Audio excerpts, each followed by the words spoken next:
los símbolos del pan y del vino que nos recuerdan el cuerpo y la sangre del Señor Jesucristo entregado para que nosotros, pecadores, seamos perdonados por la obra que hace el Señor. Y como venimos haciendo habitualmente en lo que es la cena, venimos repasando diferentes doctrinas. Hoy vamos a ver la doctrina de la expiación. Y para eso quería que pudiéramos estar atentos, porque vamos a leer varios pasajes. La idea es leer lo que está diciendo la palabra de Dios. Es claro. Después vamos a ver rápidamente unas comparaciones y luego vamos a participar de los símbolos. Por eso es importante que estemos atentos a lo que vamos leyendo, porque así nos vamos a poder concentrar y vamos a poder irnos sabiendo esto, si no lo sabías, y si lo sabías, para poder nuevamente recordarlo y tenerlo presente. Esto, cuando hablamos de la expiación, es algo que realmente tenía que acontecer, pero tenía que acontecer porque el hombre la humanidad estaba en jaque, estaba mal, ¿sí? Y vamos a ver por qué se lleva a cabo esto. Surge por 3 hechos puntuales. Uno, la universalidad del pecado. Todos hemos pecado y todos estábamos enemistados con Dios a causa del pecado. 2, la importancia, la realmente que podamos entender lo que comprende el pecado, la seriedad que tiene que tener en la vida del ser humano cuando el hombre está en pecado. Porque eso me aparta de Dios y me pone lejos de Él y me pone mal y me lleva directamente a la condenación eterna.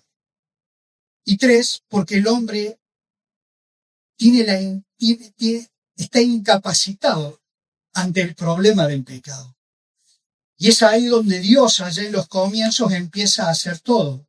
Recuerdan, Adán y Eva pecaron y automáticamente ellos salen del paraíso, del Edén, pero tienen que ser cubiertos y hay alguien que muere para que ellos pudieran ser cubiertos. Entonces, partiendo de eso, podemos ver que el pecado no es algo que Dios lo pasa por alto. El pecado es algo que para Dios está totalmente en el polo opuesto de lo que Él es.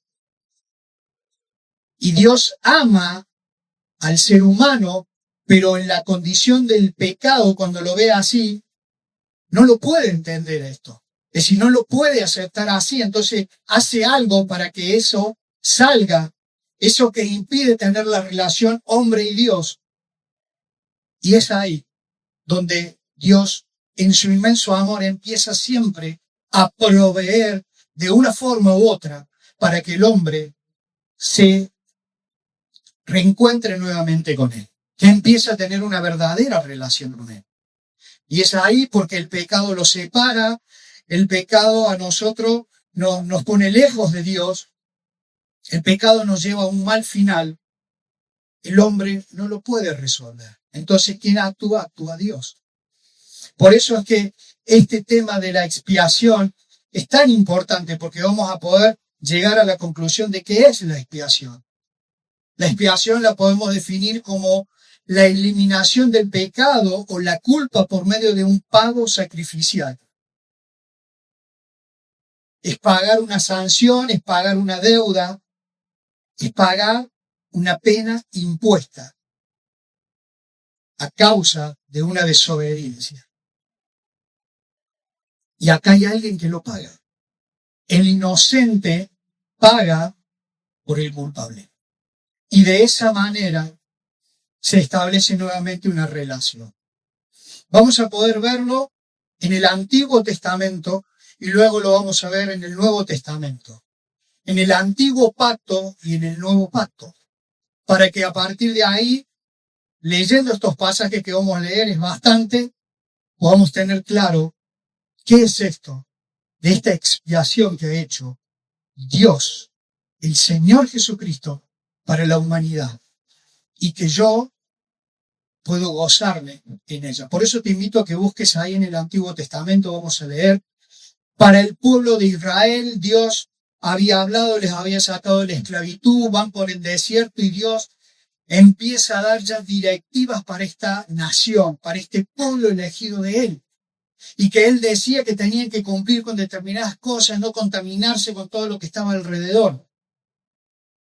Y vienen estas instrucciones que Dios le da. ¿Para qué?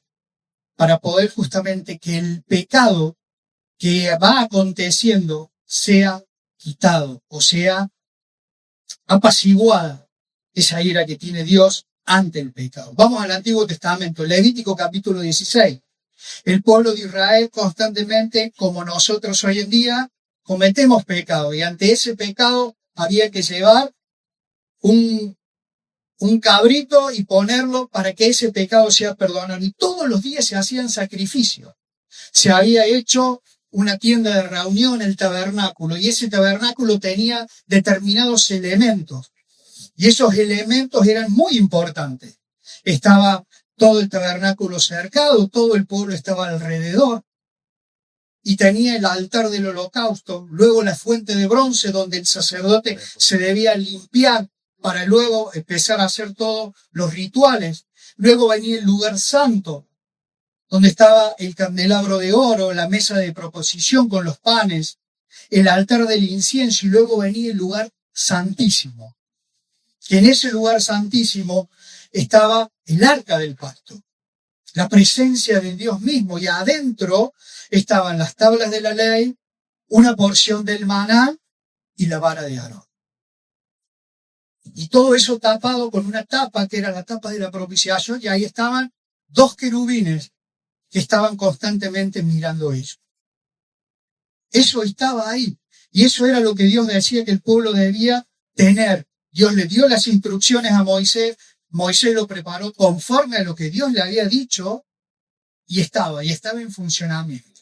Ahora, Levíticos capítulo 16 nos marca algo puntual, que venían siendo los sacrificios para el perdón de pecados, pero dice que había un día especial en el cual estaba la expiación del pecado de todo el pueblo. Dice, y habló Jehová a Moisés después de la muerte de los dos hijos de Aarón, cuando se acercaron delante de Jehová y murieron.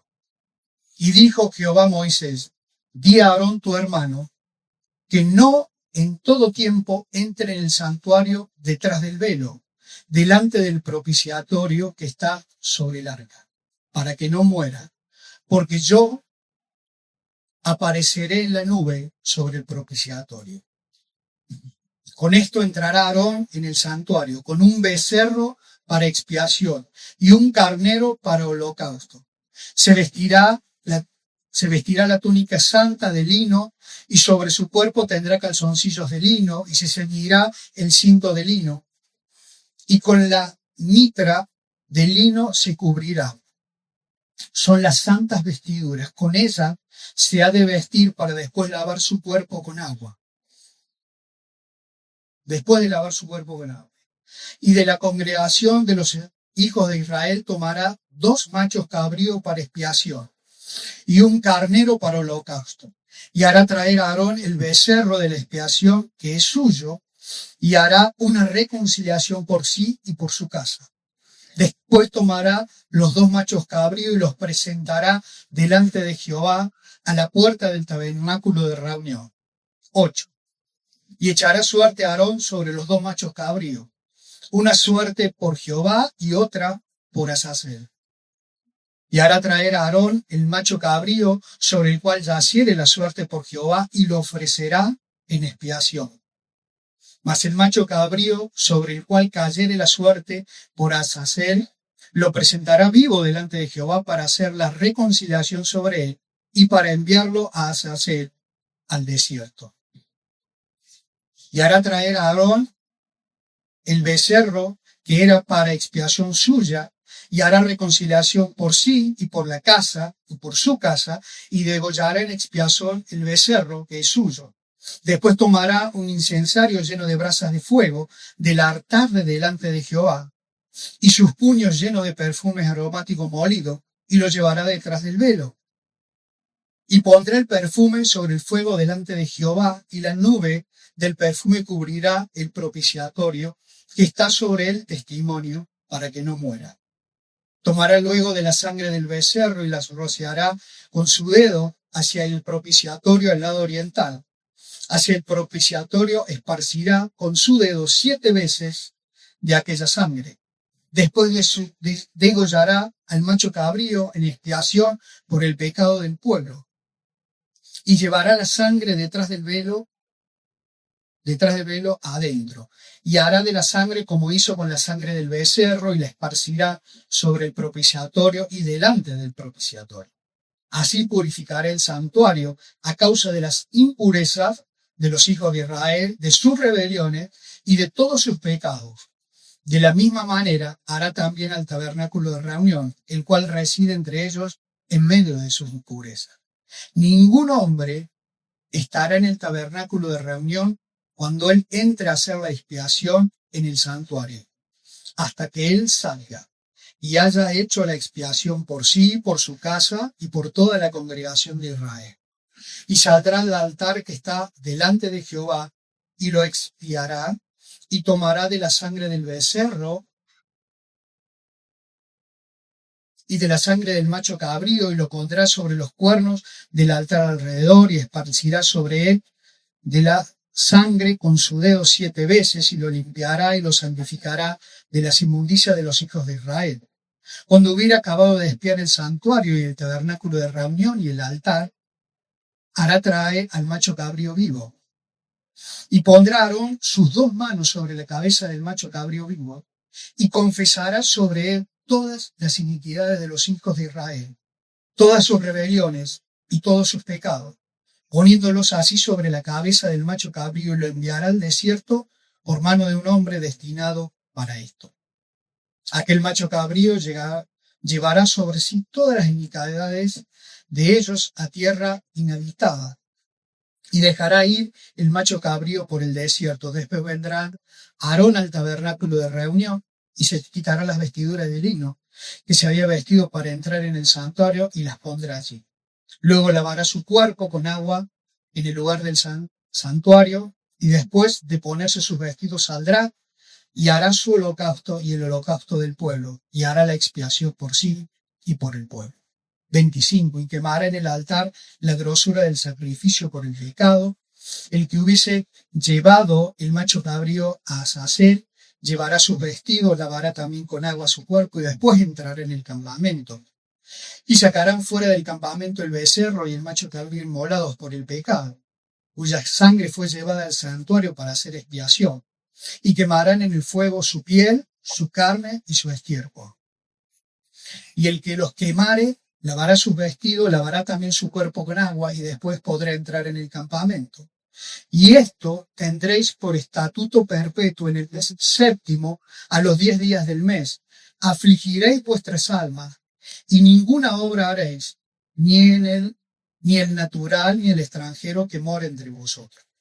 Porque en este día se hará expiación por vosotros, y seréis limpios de todos vuestros pecados delante de Jehová. Día de reposo es para vosotros, y afligiréis vuestras almas, es estatuto perpetuo.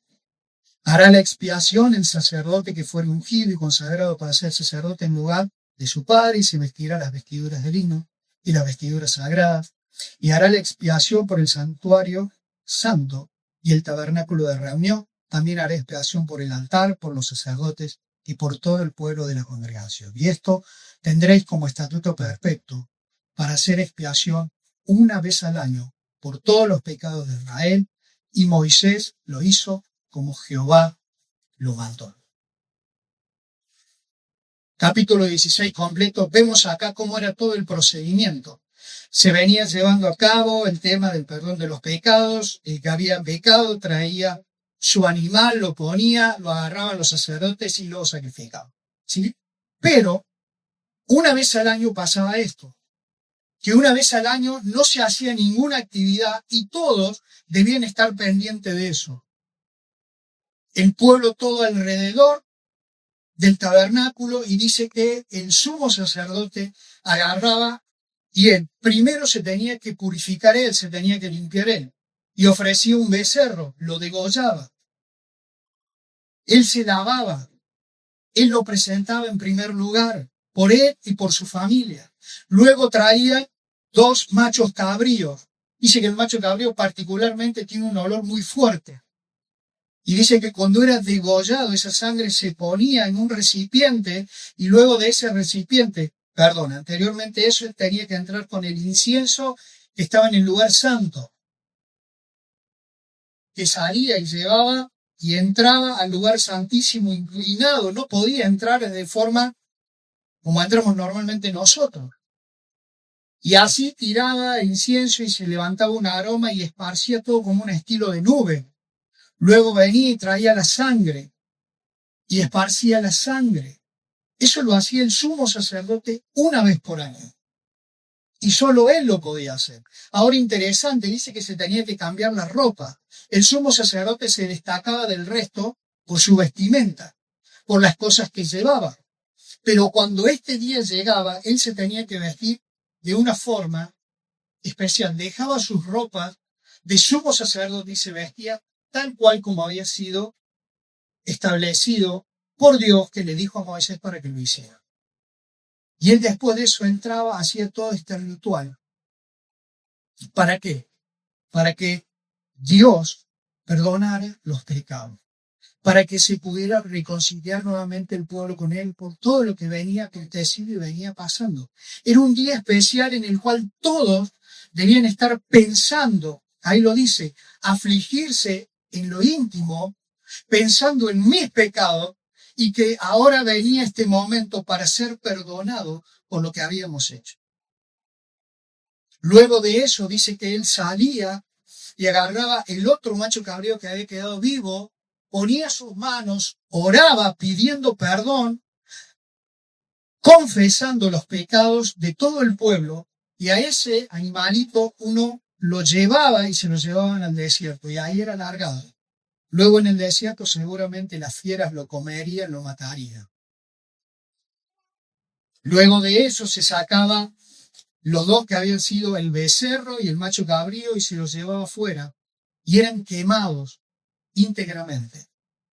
Y los 2 que habían participado en eso tenían que quedarse fuera del campamento, limpiarse, para luego después recién entrar. No sé si usted vio que hay un montón de detalles, pero detalles específicos y que debía cumplirse tal cual. ¿Vieron cuando recién empieza? Dice que los hijos de Aarón habían entrado en diferentes lugares. ¿Y qué pasó? Murieron. Y después Moisés va y habla con Aarón y le dice, mira, Dios dice esto. Con plena claridad le dice, no podemos entrar al lugar santísimo, porque es un lugar en el cual está la presencia de Dios. Y el que entra ahí, si no está autorizado por Dios, si no está en las condiciones que Dios lo dice, morirá. Estas particularidades, estas cosas que estaban bien claras, habían quedado y debían ser llevadas a cabo. Y si no se llevaban a cabo tal cual, se moría. El sumo sacerdote moría. O el sacerdote que estaba y llevaba adelante cosas y pasaba de un velo hacia el otro, con su vida lo pagaba. Fíjese lo importante que era esto para tenerlo en cuenta allá, para el pueblo de Israel. Ahora nosotros vamos a ir a lo que dice el Nuevo Testamento, que trata de reflejarnos esto que pasaba y que vivía el pueblo de Israel. Pero ahora vamos al nuevo pacto. ¿Qué dice la palabra de Dios con respecto al nuevo pacto? ¿Para qué? Para que nosotros podamos entenderlo. Vamos al libro de Hebreos.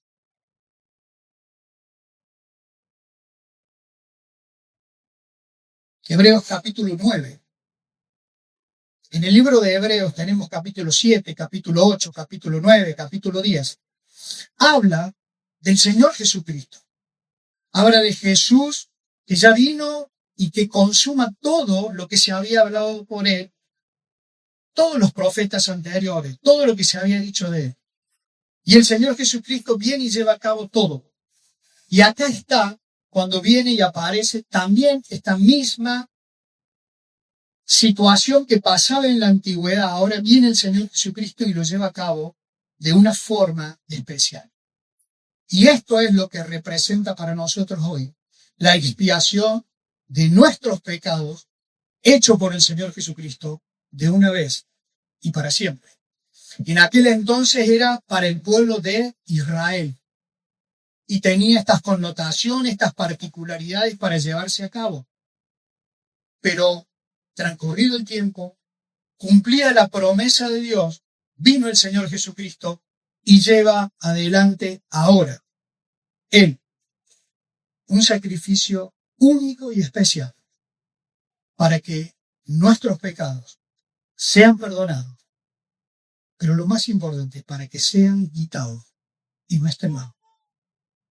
Y dice la palabra de Dios ahí en el libro de Hebreos, en el capítulo 8, el mediador de un nuevo pacto, y está hablando del Señor Jesucristo. ¿Se acuerdan ahí en el último momento de la cena cuando el Señor Jesucristo estaba con los discípulos y ahí cenando y dice, esta es la copa del nuevo pacto, y la pasa y dice, este es mi cuerpo que por vosotros es entregado, y esta es mi sangre que se derrama para el perdón de pecados, para pagar el precio del pecado de todos? Bien. Dice capítulo 9, ahora bien, aún el primer pacto tenía ordenanzas de culto y un santuario terrenal. Estaba en la tierra, estaba conforme a lo que Dios le había dicho a Moisés. Moisés lo había hecho tal cual y se llevaba adelante todas las prácticas conforme a lo que Dios había dicho. Porque el tabernáculo estaba dispuesto así, la primera parte llamada el lugar santo. Y acá empieza de nuevo a marcar todo lo que recién leíamos en Levítico. ¿Sí? Pero fíjese en el versículo 7.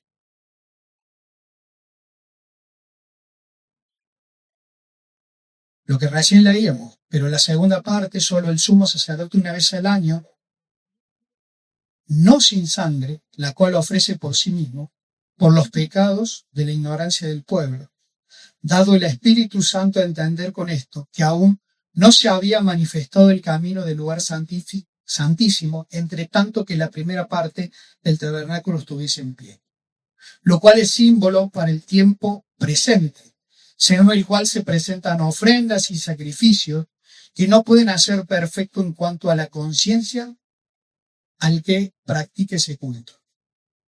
Y acá viene, dice, ya que consiste solo de comidas y bebidas diversas, abluciones y ordenanzas acerca de la carne impuestas hasta el tiempo de la reforma de esta cosa. Pero estando ya presente Cristo, sumo sacerdote de los bienes venideros, por el más amplio y más perfecto tabernáculo, no hecho de mano, es decir, no de esta creación, no por sangre de macho cabrío, ni de becerro, sino por su propia sangre, entró una vez y para siempre al lugar santísimo, habiendo obtenido eterna redención.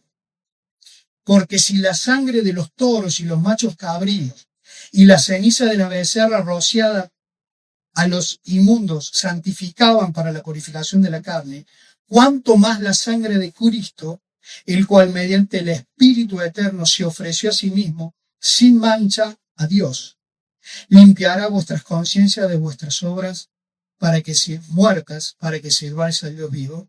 Así que, por eso es mediador de un nuevo pacto, para que interviniendo muerte para la remisión de la transgresión que había bajado el primer pacto, los llamados recibirán la promesa de la herencia eterna. Y acá empieza a hablar y dice que el Señor Jesucristo, Él es, y empieza a representar lo que pasaba en la antigüedad. El Señor Jesucristo es el sumo sacerdote, es aquel que entraba, que llevaba adelante el sacrificio y que luego entraba al lugar santo, al lugar santísimo, y rociaba con sangre lo que hacía el sumo sacerdote en la antigüedad. Bueno, ahora el Señor Jesucristo es ese sumo sacerdote que hace lo mismo, pero ya no entra en un lugar como el que era ahí, ese lugar santísimo que había, sino que entra a la misma parte celestial donde está el mismo Dios. Es el Señor Jesucristo que lleva adelante esto. Pero había un macho cabrío que moría. Acá es el mismo Señor Jesucristo que se ofrece y que muere en la cruz. Su propia sangre se derrama al morir en la cruz. Y como Él tenía todas las características especiales de aquel animalito que debía morir, que era perfecto, sin mancha, de determinada edad, el Señor Jesucristo lo cumplía todo. No había defecto en Él, no había pecado en Él. Y por eso Él lo lleva adelante. Y fíjense que dice que había algunas cositas que pasaban en la anterioridad. Dice que nadie podía estar con el sumo sacerdote hasta que se cumpliera todo el rito. Cuando el Señor Jesucristo fue arrestado y fue llevado, no hubo nadie con Él. Todos los que le seguían no estuvieron con Él. Él estuvo solo. Y Él murió en la cruz. Se derramó su sangre, toda su sangre se vertió para que Él muriera y nuestros pecados sean perdonados. La sangre que el sumo sacerdote entraba de aquellos animales que morían y Él esparcía sobre el propiciatorio, el mismo Señor Jesucristo su sangre derramó. ¿Para qué? Porque como dice la Escritura, sin derramamiento de sangre no hay perdón de pecado. Jesucristo derrama su sangre y Él mismo entra a la presencia del mismo Dios. Y dice que nadie podía estar cerca, pero ahora en este nuevo pacto, nadie podía entrar, porque el que entraba moriría. Pero ahora dice que después de esto, después de la obra del Señor Jesucristo, ahora nosotros sí podemos entrar. Ahora nosotros sí podemos llegar. Dice Hebreos capítulo 9, porque no entró Cristo en el santuario hecho de mano, figura del verdadero, sino en el cielo mismo, para presentarse ahora por nosotros ante Dios. Ya no para ofrecer muchas veces, como entra el sumo sacerdote en el lugar santísimo cada año con sangre ajena. De otra manera le hubiera sido necesario padecer muchas veces desde el principio del mundo, pero ahora, en la consumación de los siglos, se presentó una vez para siempre por el sacrificio de sí mismo para quitar de en medio el pecado, de la manera que está establecido para los hombres que mueren una vez y después de esto el juicio. Así también Cristo fue ofrecido una sola vez para llevar los pecados de muchos y aparecerá por segunda vez sin relación con el pecado para salvar a los que le esperan. Acá nuevamente vemos, porque todo el capítulo va marcando exactamente esto, de que el Señor Jesucristo es aquel Cordero en el cual Juan había dicho, es aquí el Cordero de Dios que quita el pecado del mundo. El Señor Jesucristo es ese Cordero que muere en la cruz y que lo hace una vez y para siempre. Recuerden, en aquel entonces dice que le dijo Dios, esto te será de continuo, lo tendrás que repetir año tras año. Acá se culmina con todo eso y ya no tiene que repetirse año a año. Se termina. Por eso, fíjense, vamos a seguir más adelante. Capítulo 10.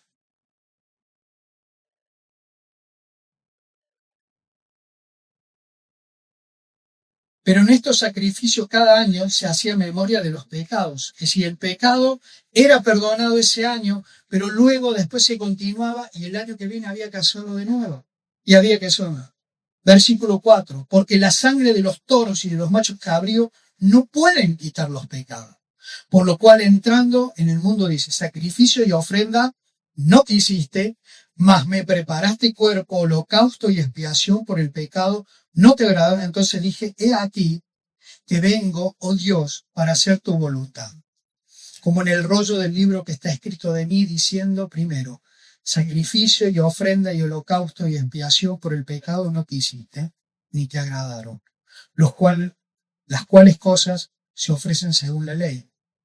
Y diciendo luego, he aquí que vengo, oh Dios, para hacer tu voluntad. Quita lo primero para establecer esto segundo. Quita este primer pacto antiguo que había para que ahora ingrese el nuevo pacto el sacrificio de Jesús para imputar a cada uno de los que creen en él. ¿Qué pasaba? El pueblo de Israel esto lo hacía. Pero llegó un momento, el libro de Isaías lo dice, que ¿qué pasaba? Se había convertido netamente en un ritual. Se hacía.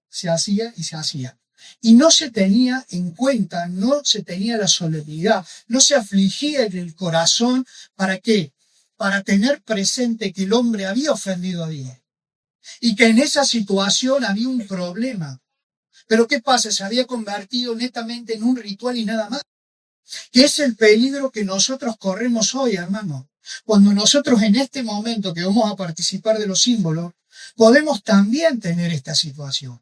Podemos hacer que se haya convertido netamente en un ritual, en algo religioso y nada más. Entonces vengo y mi corazón no está pendiente de lo que va a pasar ahora. Mi corazón no está pendiente de lo que dice la palabra de Dios. Mi corazón no está pendiente de la obra que hizo Cristo por mí. Porque hay alguien que pagó un precio. Entonces, ¿qué pasa? Corremos el mismo peligro que le pasó al pueblo de Israel al repetirlo. Por eso dice que en un momento Dios dijo, pará, ofrenda no quiero, este tipo de cosas no lo quiero, porque su corazón está lejos de mí. Por eso, ¿qué pasa? Se venía gestando todo y dice que el Señor Jesucristo estaba a las puertas ya de venir. Por eso viene y habla y va marcando el Salmo 40, habla del Señor Jesucristo. Había una insatisfacción de parte de Dios por los sacrificios y por los holocaustos que se llevaba a cabo.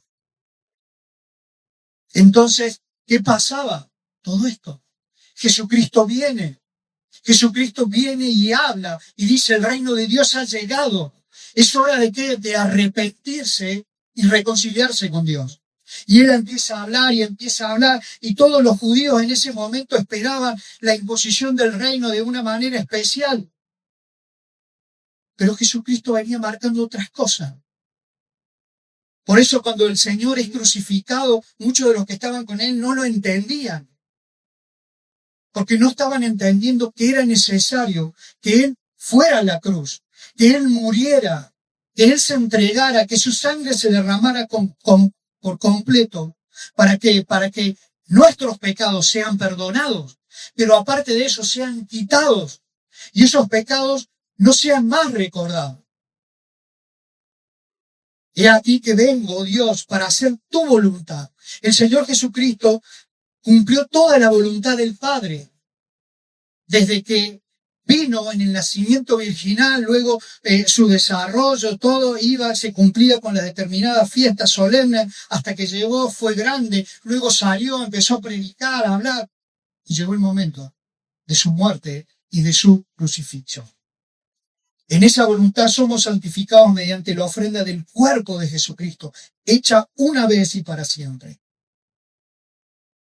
Y ciertamente todo sacerdote, en este día tras día ministrando y ofreciendo muchas veces los mismos sacrificios que nunca podían quitar los pecados. Pero Cristo, habiéndose ofrecido una vez y para siempre, un solo sacrificio por todos los pecados, se ha sentado a la diestra de Dios. Y ahí en adelante, esperando hasta que sus enemigos sean puestos por estrado de sus pies. Porque con una sola ofrenda hizo perfecto para siempre a los sacrificados. El Señor Jesucristo cumple la obra que ningún hombre lo podía hacer. Jesucristo viene, vive en obediencia, cumple con todo, muere en la cruz, para que nuestros pecados sean perdonados, para que nosotros podamos ser reconciliados con Dios, para quitar de en medio esa barrera que impedía tener la relación. Por eso dice que a partir de ahora, ¿y qué pasó en los acontecimientos cuando el Señor muere? Dice que el velo del templo se rasgó. Entonces, antes, solamente los sacerdotes podían entrar al lugar santo. Solamente el sumo sacerdote una vez por año podía entrar al lugar santísimo. Pero ahora, gracias a la obra que el Señor Jesucristo llevó adelante, cada uno de los que cree en el Señor Jesucristo y le aceptan en su corazón y son hijos de Dios, son ¿qué? Sacerdotes. Entonces ya tenemos ahora una entrada nosotros a la presencia del mismo Dios, gracias a la obra de Jesús. No por tus méritos, por los míos, o por cosas que hago, no, por la obra que hizo el Señor Jesucristo. Y lo hizo una sola vez y para siempre. Por eso es tan importante que el creyente entienda esta situación, que hay alguien que paga un precio. El perdón de nuestros pecados no es gratuito, hermano. Alguien pagó un precio. Y eso es lo que yo debo tenerlo presente todos los días. ¿Para qué? Para que en eso a mí me viene constantemente la gratitud a mi Dios. Por eso cuando me levanto oro, por eso cuando estoy por la calle voy orando, voy recordando la obra de Jesús en mi favor. Y por eso estoy en paz con Dios. Y Dios me lleva a estar en paz con los hermanos, con las personas. Y a partir de ahí, mi vida empiezan a ver la otra y dice, ¿qué ha pasado aquí? El Señor Jesucristo ha llegado. Le he aceptado. Él mora en mí, su Espíritu Santo está en mí. Y por eso yo llevo una vida en la cual me sigo apartando de cosas que me hacen daño. Cosas que me impiden correr esta carrera que me lleva hacia Él. Y esa es la vida que tiene que llevar el creyente. Y nos atestigua el mismo Espíritu Santo, porque después de haber dicho, este es el pacto que haré con ellos después de aquellos días, dice el Señor. Pondré mis leyes en sus corazones y en sus mentes las escribiré. Versículo 17 del capítulo 10. Y nunca más me acordaré de sus pecados y transgresiones. Pues donde hay remisión de estos, no hay más ofrenda por el pecado. Así que, hermanos, teniendo libertad para entrar en el lugar santísimo con la sangre de Jesucristo, por el camino nuevo y vivo que Él nos abrió a través del velo, esto es, su carne. Y teniendo un gran sacerdote sobre la casa de Dios, acerquémonos con corazón sincero, en plena certidumbre de fe, purificados los corazones de mala conciencia y lavados los cuerpos en agua pura. Mantengámonos firmes, sin fluctuar, la profesión de nuestra esperanza, porque fiel es el que le promete. Y consideramos unos a otros a estimularnos en el amor y en las buenas obras, no dejando de congregarnos como algunos tienen por costumbre, sino exhortándonos, tanto más cuando veis que aquel día viene. Por eso, en aquel entonces, el pueblo de Israel tenía la conmemoración de un día específico en el cual se dejaba de hacer todo. Y solamente estaba el pensamiento en lo que estaba aconteciendo.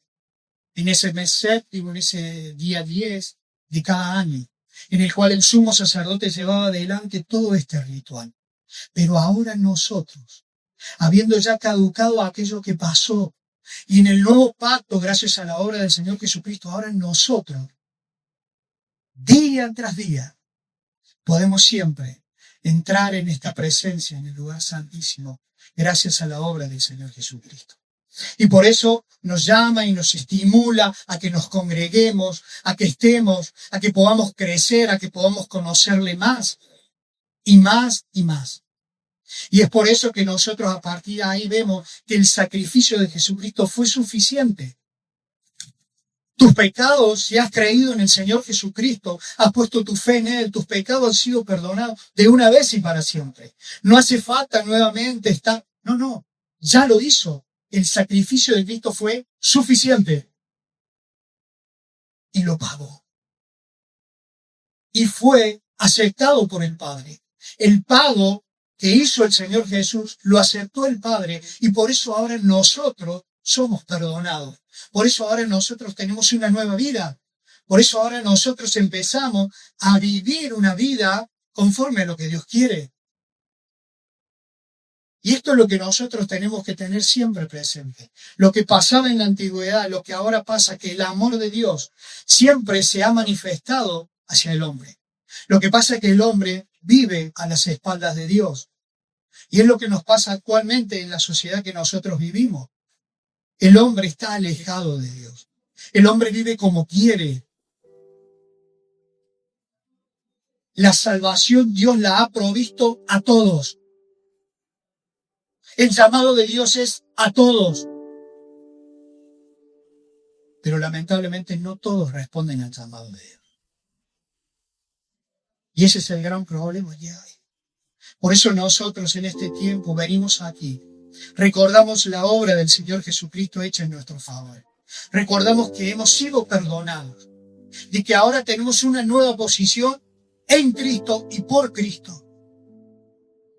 Pero que eso nos tiene que llevar todos los días a recordarle, a vivirlo, a mostrarle a los demás quién es el Señor Jesucristo.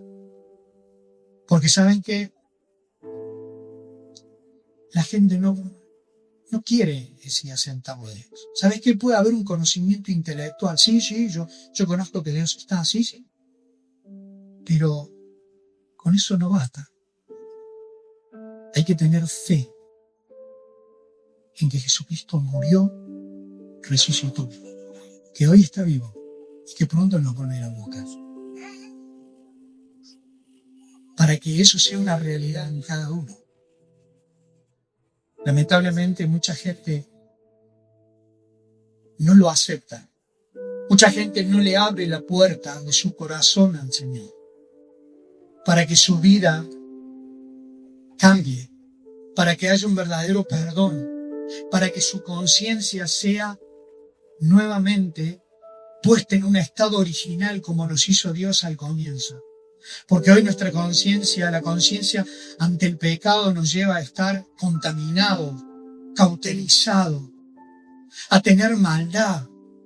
Pero la obra del Señor, esa obra en la cruz, única y suficiente, nos lleva a nosotros a reconciliarnos con Él, a poder gozarnos del perdón que Dios nos ha dado por la obra del Señor Jesucristo, a poder hoy decirle Padre, a poder hoy gozarnos de que somos coherederos con el Señor Jesucristo, pero gracias a su obra, porque Él derramó la sangre en la cruz, porque Él murió, porque Él se entregó todo absolutamente, no se guardó nada.